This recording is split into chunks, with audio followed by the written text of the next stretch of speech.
Everybody's gonna know someday it was an inside job by the CIA. Another inside job by the CIA. Another inside job by the CIA. Another inside job by the CIA. Another inside job by the CIA. You know, whoa, it's a shame, shame, shame. It's another inside job by the CIA. Another inside job by the CIA. Yeah, yeah.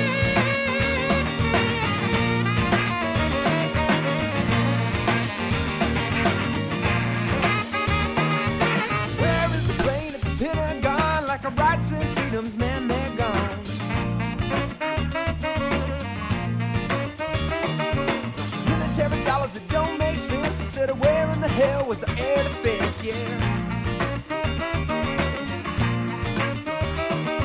The government says to get in line. All those people ask the question, don't pay them no mind. Everybody's gonna know someday it was an inside job by the CIA. Another inside job by the CIA. Another inside job by the CIA. Another inside job by the CIA. Another inside job by the CIA. You know, whoa, shame, shame, shame. It's another inside job by the CIA. Another inside job by the CIA. Whoa, shame, shame, shame. It's another inside job by the CIA. Another inside job by the CIA. Yeah, yeah.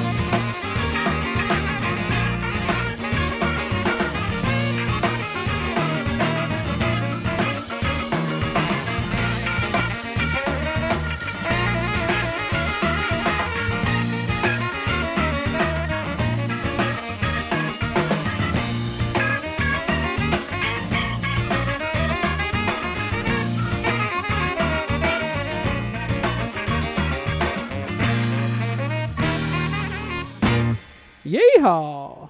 That is Much Love from Austin, Texas, doing CIA. And I thought that would be a perfect opening song for the reading I'm going to do. I decided after getting a lot of comments from my last reading of my brand new hardcover book, The Collected Writings from Soka University of America. The reading I did last time on the prisonization of America. I thought I would read a follow-up to that article. This was an article I did on the CIA, which is about the drug war in America, which is putting so many people in prison. So this is called Cracking the CIA. This is a writing I did in my social problems class. This was a follow-up to the prisonization writing I did. So since I got a lot of comments, I thought I would do this follow-up to that recording. So here it is from my brand new hardback huge book, The Collected Writings from Soka University of America. This was also published in volume 1 of my Selected Writings from Soka University of America, which was a 3-volume set, which all 3 volumes are in this new book, along with my senior thesis. The first volume of that was Speaking Truth to Power. I wrote this research paper I believe I wrote this one in 2003, and this was actually one of the only writings in this book that I published that was actually a collaborative writing with me and Alex Alderando, who was from the SUA class of 2007 in our social problems class. Once again, Cracking the CIA, the cocaine import agency. Beginning in the early 1980s, an epidemic explosion of crack cocaine has poured into predominantly African-American inner-city neighborhoods in Los Angeles and other major cities around the U.S. This epidemic has destroyed African-American neighborhoods and has caused an increase in crime, violence, and mental and physical illness. Not only has it caused the death and suffering of many African-American residents, but it has also caused the deaths of many police officers who have tried to fight an endless and losing drug war. Today, this problem lingers on. It has torn many African-American families apart as their family members have been shot or have been sent to prison, and many children have been swept up in gangs or have been born as crack babies. Along with this, many wives of narcotics officers must try to survive the death of their husbands as single mothers. Although the U.S. government has led a so-called drug war for over a quarter of a century, agencies of the U.S. government, such as the Central Intelligence Agency, have not only been complicit in this epidemic, but have helped in the creation of this growing crisis. For example, there has long existed documentary proof that the CIA was heavily involved in the opium trade in China and Burma, otherwise known as the Opium Wars. And ever since the Second U.S. War on Afghanistan, starting in 2001, now the CIA is heavily involved in the heroin trade in Afghanistan as well. There has also been much documented evidence that the CIA transported marijuana and heroin to sell to U.S. troops in Vietnam on Air America in order to raise money to finance illegal operations in Laos, Cambodia, and other countries. Commenting on the CIA's history related to drug trafficking, Cockburn and St. Clair write, quote, "Since its inception, the Central Intelligence Agency has been in permanent collusion with narco-traffickers, assisting their safe passage, protecting their activities, rewarding drug lords, hiring them for covert missions, and using money derived from these operations for other activities. The fact that these drugs end up in American veins has never deterred the agency, and, given the hue of the skin often covering those veins, has perhaps even been seen as a positive outcome." End quote.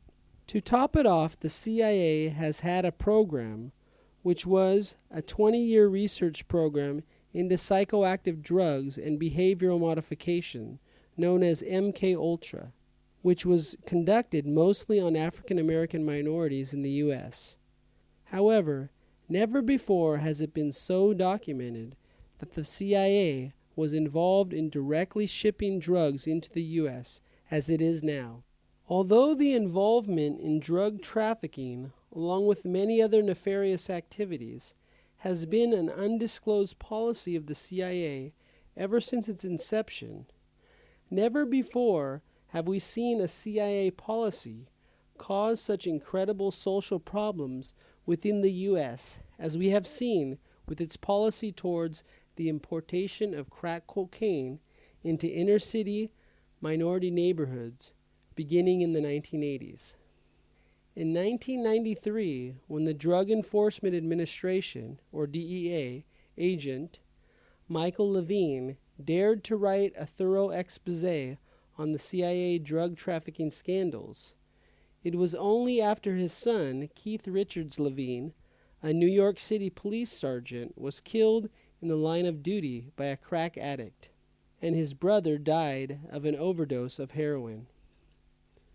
This eye-opening work was followed by a year-long series in the San Jose Mercury News by award-winning journalist Gary Webb, who later compiled his work in a book entitled The Dark Alliance. During the same year, investigative journalists Alexander Cockburn of The Nation magazine and Jeffrey St. Clair of In These Times put together an extensive study of all previously released research about the CIA's drug dealings and how many in the conservative press have helped to cover up the story. Until these stories were broke, local officials in Los Angeles and elsewhere wondered in amazement how so much crack cocaine could be pouring into their cities when so many billions of dollars have been spent by the government supposedly to keep drugs off the streets. As one editorial about this unbelievable flood of drugs into LA reads, quote, "The increase in cocaine that hit LA was so great that police officials didn't believe reports from narcotics cops about the increase in cocaine in ghettos. The police higher-ups had a simple reason for their skepticism. African Americans couldn't afford high-priced cocaine. But the contra connection and the creation of crack had changed all that. Highly addictive crack was cheaper than powder cocaine. What followed was an explosion of violence, crack addicts, stiff drug laws, incarceration, and the image of young black males as predators." End quote. The crack epidemic has caused so many social problems, almost too many to detail here. One problem, murder, has gone up in areas where crack was introduced. As Dan Baum writes, quote, "Urban murders, declining for years, rose sharply as crack took hold. More than half of the 414 murders committed in New York City during 8 months in 1988 were classified by the police as drug-related, and most of those involved crack." End quote. However, it was not the drug crack that was causing these killings. A closer look at the statistics show that killers were not people taking the drug. Instead, it was those dealing the drug. As Baum writes, quote, "In only one case could crack alone be said to have driven the killer to his deed. All the rest, fully 3/4, were committed by dealers battling over territory. This was a byproduct of drug prohibition." End quote. Another social problem caused by the crack epidemic has been the mass incarceration of urban minorities, mostly African Americans. With no other drug has there been so many laws created for mandatory minimum sentencing than with crack. For instance, after Republican Senator Jesse Helms of North Carolina's new bill for mandatory minimum sentences for the possession of crack passed, quote, "Merely possessing 5 grams of crack, about 1 day's supply, for a serious addict, would now carry a 5-year sentence with no parole." End quote. Many argue these laws are extremely racist. As Baum points out, quote, "To get the same 5 years, a defendant would have to possess 100 times as much powdered cocaine. As many as 90% of crack dealers are black, while dealers in powder tend to be white." End quote. Instead of eliminating social problems associated with drugs, the drug war has done nothing but devastated budgets, causing even worse social problems. As Coburn and St. Clair write about conditions in Los Angeles, quote, "It would be difficult to find any documentary evidence that this war on drugs had anything other than a deleterious effect. By 1990, black youth unemployment in the greater Los Angeles area was 45%. Nearly half of all black males under the age of 25 had been in the criminal justice system. Life expectancy for blacks was falling for the first time in this century, and infant mortality in the city was rising. Some 40% of black children were born into poverty." End quote. In addition, as Democratic Senator John Kerry, after witnessing the Iran-Contra Senate hearings, said, quote, "Our system of justice had been perverted. Our covert agencies had converted themselves into channels for the flow of drugs into the United States." End quote. He noted with astonishment that while U.S. taxpayers were taxed more than $100 billion to stop drugs, their own government was complicit in flooding their country with them. For this reason, L.A. Democratic Congresswoman Maxine Waters took to the floor of the House of Representatives and in a 60-minute speech called for the agency to be zeroed out. Some investigators have argued that the CIA has purposely targeted African American neighborhoods with drugs the same way the FBI and the CIA had targeted African American communities for many years with such racist operations as COINTELPRO. Others have argued that the CIA needed to raise money for their many covert wars throughout Latin America from the 1970s onward to, quote, fight communism, end quote. The ties between drug money and the U.S.-backed war against the democratically elected Sandinista government in Nicaragua is the most thoroughly documented.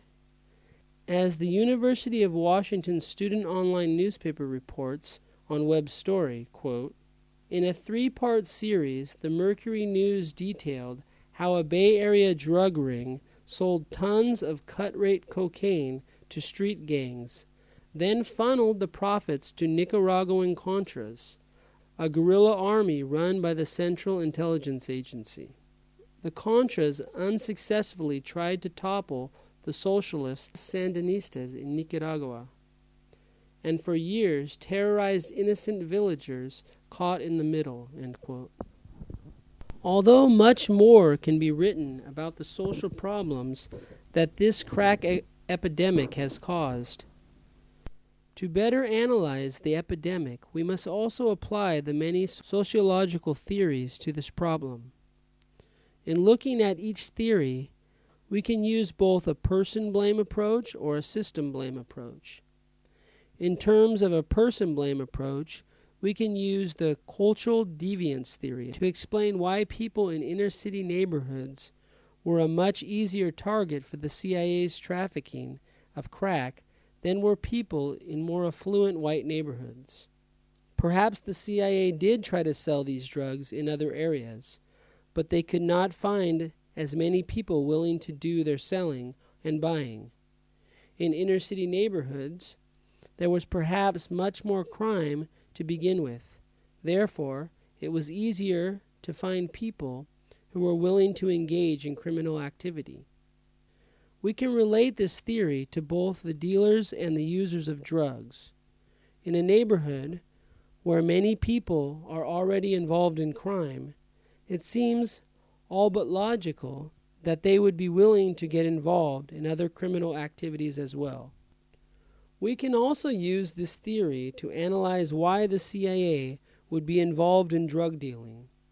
For many who study the CIA, they see this organization as one of the greatest cultures of deviance. Commenting on their deviance, Coburn and St. Clair write, quote, organizations such as the CIA require immersion in criminal milieus, virtually unlimited supplies of black or laundered money, and a long-term cadre of entirely ruthless executives, some of them not averse to making personal fortunes from their covert activities. The drug trade is an integral part of such a world. The drug money involved is both profuse and off the books, end quote. Although many people who join U.S. government agencies, such as the CIA, the NSA, the DEA, and the Federal Bureau of Investigations, do so for altruistic reasons, once they are exposed to the corruption within these agencies, they are likely to either become corrupt themselves or have a hard time continuing to do their job. The cultural deviance theory relates in many ways to the differential association theory, also known as the social learning theory. Relating it to a system blame approach, we see that, although some CIA officers are moral when they enter the agency, the behavior they learn often makes them become corrupt. We can also relate this theory to drug dealers. Once people began selling drugs in minority neighborhoods, other people learned from these drug dealers how they too could sell drugs. We can just as easily use this theory to explain why people in inner city neighborhoods are more likely to use illegal drugs than in other more affluent neighborhoods. As they see their friends, relatives, fellow gang members, and others using and selling drugs, they learn that it is socially acceptable to do likewise. We can apply another theory to drug dealing as well. It is the rational choice theory.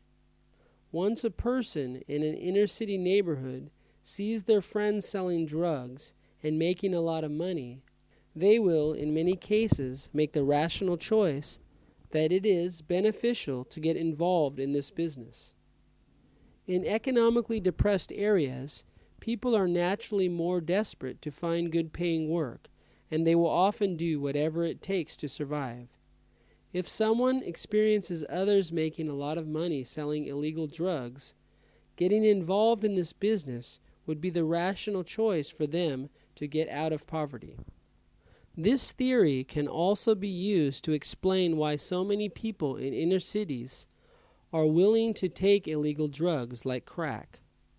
In areas where people suffer from poverty, one way to relieve a person's suffering and to help that person forget about his or her problems is for that person to become sedated. When someone sees others who are high on crack or any other illegal drugs, these sedated people may give off the impression that they are enjoying their lives. When someone is suffering and he or she sees others who appear to be having fun, it is rational that the person seeing such behavior would want to partake in the apparent enjoyment. Unaware of the many hidden consequences of crack, people believe that the pros of taking this drug outweigh the cons. Therefore, they rationalize that taking crack is the most beneficial thing to do. Rational choice theory can also be applied to the CIA. One of the goals of any agency of the U.S. government is to make sure that it does what is best for the U.S. government. Although it should be the goal of U.S. government agencies to do what is best for the citizens of the U.S., as the people working for the U.S. government agencies are supposed to be public servants to the people of the U.S., who pay their paycheck through taxes. If a person working for the U.S. government wants the U.S. government to be better than any other government, more rich, more dominant, it may seem rational for that person to want his or her government to also be number one in the drug market. Because the activities of some agencies of our government are immune from prosecution, whether these activities are legal or illegal is not taken into consideration. If other governments throughout the world are involved in drug trafficking, and many are, why not have the U.S. government be at the top of the drug trafficking business? This becomes the rational argument. Another theory that can explain why crack selling and buying has spread so rapidly in inner city neighborhoods is functionalism theory. This theory says that this behavior is a function of these societies. For African Americans and other minorities who have been discriminated against for so long, drug dealing is for many the only way they could get ahead, or if not, at least to gain a close semblance of the economic equality of their white counterparts. Selling and buying drugs serves as a function for these discriminated against minorities to gain their economic equality. As an article from the Skidmore's website states, quote, "Functionalists say that crime, drug dealing and drug using, exist and will continue to exist insofar as society is structured as it is," end quote. For example, when young African American people grow up in inner city neighborhoods and they experience daily the massive injustices committed upon their race by the police and other people in government and society, it is easy to see why these young African American people may see drug dealing and drug using as ways to rebel against the corrupt system. If their lives are already miserable, why not get involved in drugs? Some may see this as a way for African American people to gain their independence from the white economy. As the above-mentioned article states, quote, Deviance and crime challenges the status quo in society, and in some cases spurs change, negative or positive." End quote. Another theory that can be used to explain the phenomena of drug dealing in inner city neighborhoods is the theory of structural functionalism.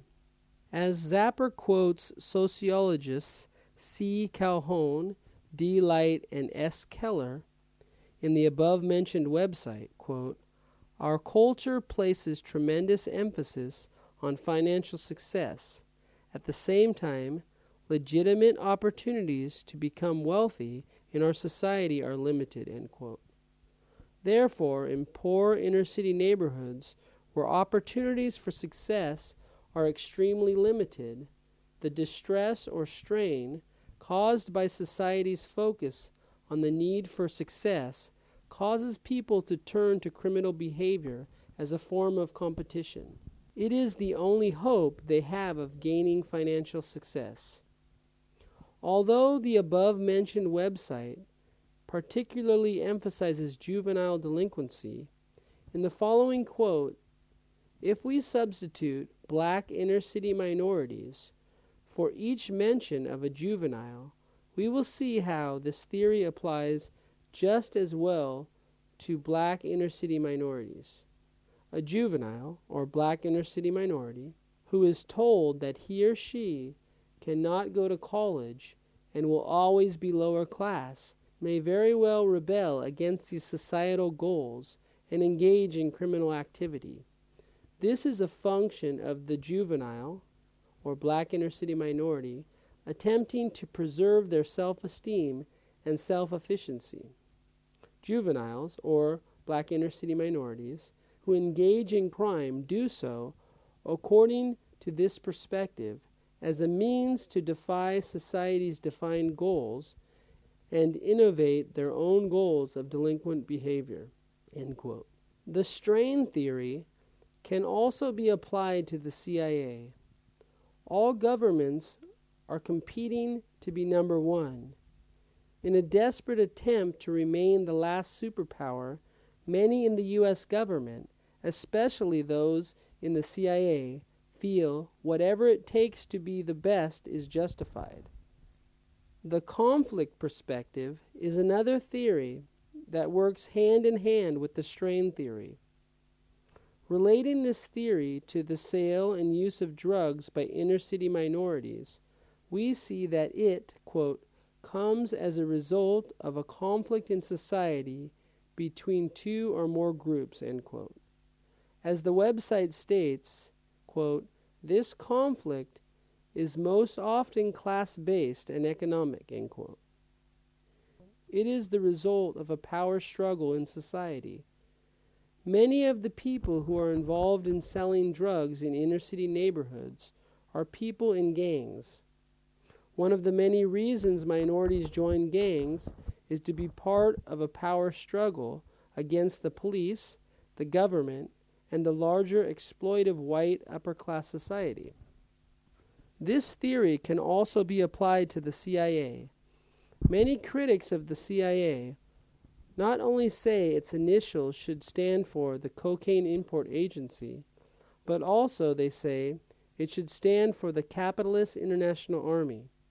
Some such critics, as Michael Parenti, say that the CIA's job is to ensure that the poor, lower-class people in this country and elsewhere, the have-nots, do not take away what the rich, upper-class U.S. citizens, the haves, have fought so long to acquire, or as he says, to steal. Labeling theory is another theory we can apply to drug dealing and drug use in inner-city neighborhoods.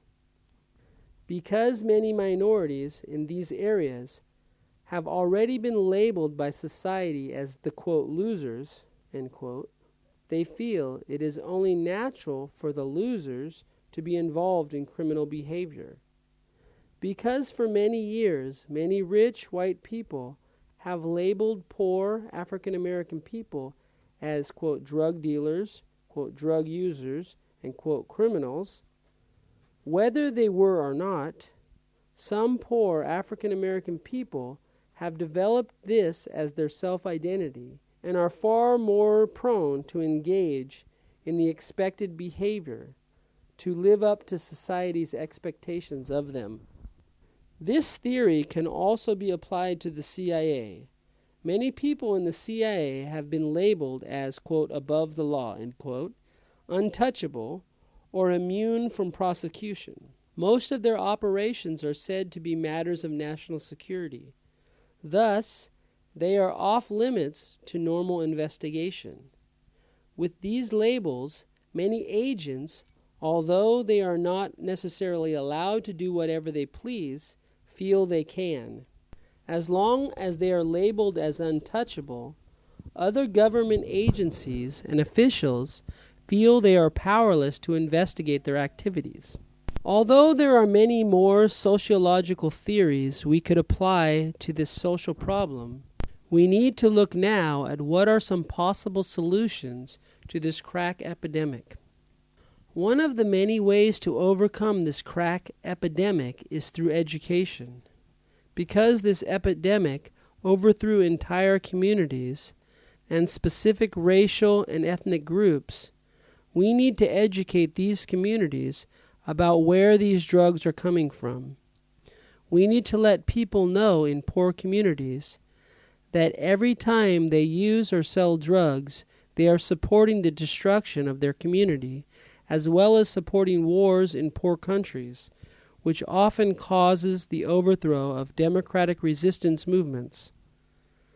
We need to let them know that destroying democracy in other countries contributes to the destruction of democracy in our own country. As Dr. Martin Luther King Jr. said, quote, "A threat to justice anywhere is a threat to justice everywhere," end quote. We also need to raise the standard of living in poor minority communities. Education is one way to accomplish this. Most of these communities have little or no access to good education. Therefore, generations continue to grow up in an endless cycle of poverty and continue to ignore many of the causes of their apparent hopeless condition. As we discussed above, many of these people do not have the intellectual tools or academic preparation to understand the roots of their own plight. Without the knowledge of other possibilities of getting out of poverty, poor people will believe the only way to improve their socio-economic condition is by selling drugs. Therefore, to strike at the root of this social problem, we must focus our attention on improving the educational system of underprivileged communities. One way to increase educational opportunities of poor minority communities is to develop scholarships that are given to youths who get involved in community work or other activities that improve their neighborhoods. Many people have been able to escape from poverty conditions by receiving college scholarships. Therefore, we must promote more educational opportunity for poor minorities. Another possible solution for this problem is the legalization of drugs. If drugs were made legal, the government would regulate them through licensing and taxation. Therefore, nefarious undercover government agencies such as the CIA would not be able to use the illegal traffic of drugs to fund covert operations, because all money obtained from the sale of drugs would be tracked. In addition, the legalization of drugs would stop all sales of drugs on the street, resulting in a major decrease in street violence and property crimes related to drug sales. In addition, drug dealers would not hire teenagers as runners and lookouts as they do now. This would give teenagers less incentive to ditch school or drop out of school.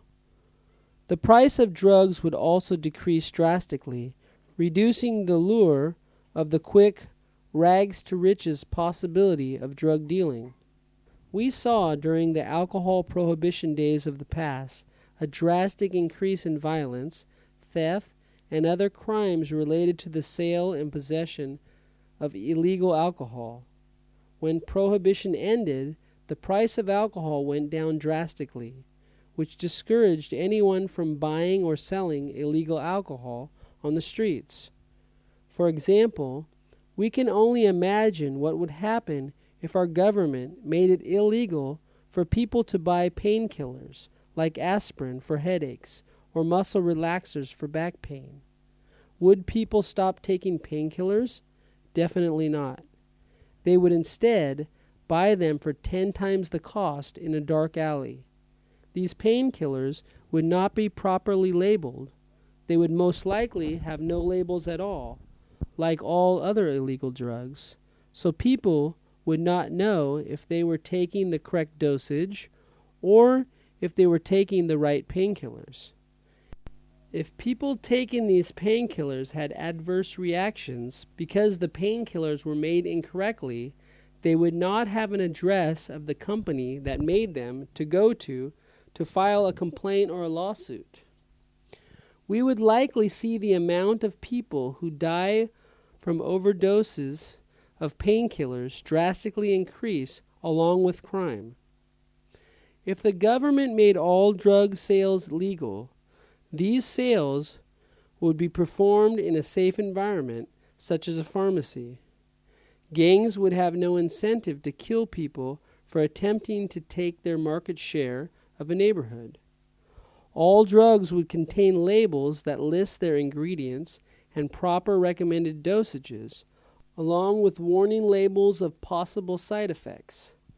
Drug labels would include where the drugs were made and where the drugs were packaged, like all other consumer products that are sold legally. Therefore, people could be more informed consumers. In the case that people did not want to support a civil war in El Salvador, for instance, they would not buy cocaine made from coca leaves grown in El Salvador. Warning labels would most likely cause a decrease in dangerous drug use. We have seen that warning labels on drugs such as alcohol and tobacco have reduced the amount of people who drink and smoke, especially during pregnancy. If cocaine packages listed all the possible effects of cocaine, a person buying the drug may think twice about what they are doing, thus reducing this illogical experimentation. Another solution to this problem would be to make all people working for the U.S. government equally accountable for their crimes, as are all normal citizens. Former DEA agent Michael Levine revealed that, quote, even though evidence that should have put many high government office holders behind bars for crimes with minimum sentences of 10 to 20 years, not a single U.S. official was officially charged with violating our drug laws, end quote. Why is this possible? This is only possible because the average person in the U.S. is unaware that their government is involved in drug trafficking. Therefore, we need to educate the U.S. public to the fact that our government is involved in bringing many of these drugs into poor neighborhoods. We have seen in history that when the public becomes educated about social problems, it will eventually put pressure on its government to address these problems, especially when it is that very government which is responsible for much of the problems. We saw this with slavery and with colonialism. As more U.S. citizens became educated about the conditions of slaves in the South, they demanded an end to it. Colonialism was only allowed to continue because the masses of people in Europe were poor and uneducated. They had no idea about what their country was doing around the world. However, as literacy increased in Europe, eventually the public was made more aware of the terrible things their governments were doing in other countries. After becoming aware, many people in Europe fought to make their governments act more humanely around the world. If the U.S. government's lies about the drug war were exposed to the U.S. public, people would see that, quote, These lies have caused the worst deterioration in American life and family values in our history, cost us trillions of dollars in taxes, drug-related crime, injury, and other costs to society, and 2 generations of brain-damaged crack babies, whom sociologists tell us are destined to become conscienceless sociopaths. And none of these responsible for these lies has gone to jail yet. When the public becomes aware of these lies, I am confident that they will put an end to them. That concludes the reading of a research paper I and a fellow student of mine, Alex Aldarondo, at SUA did in 2004, called Cracking the CIA, the Cocaine Import Agency, for our social problems class. And I'm going to end with an original song of mine. I hope you enjoyed this podcast, and thank you for listening. You can hear other such podcasts streaming on my website at www.timharada.com. Thank you for listening to the Peace in the Far East podcast. I'm Timothy Harada. Take care.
tapestries, a timeless conscious energy filled with mystery.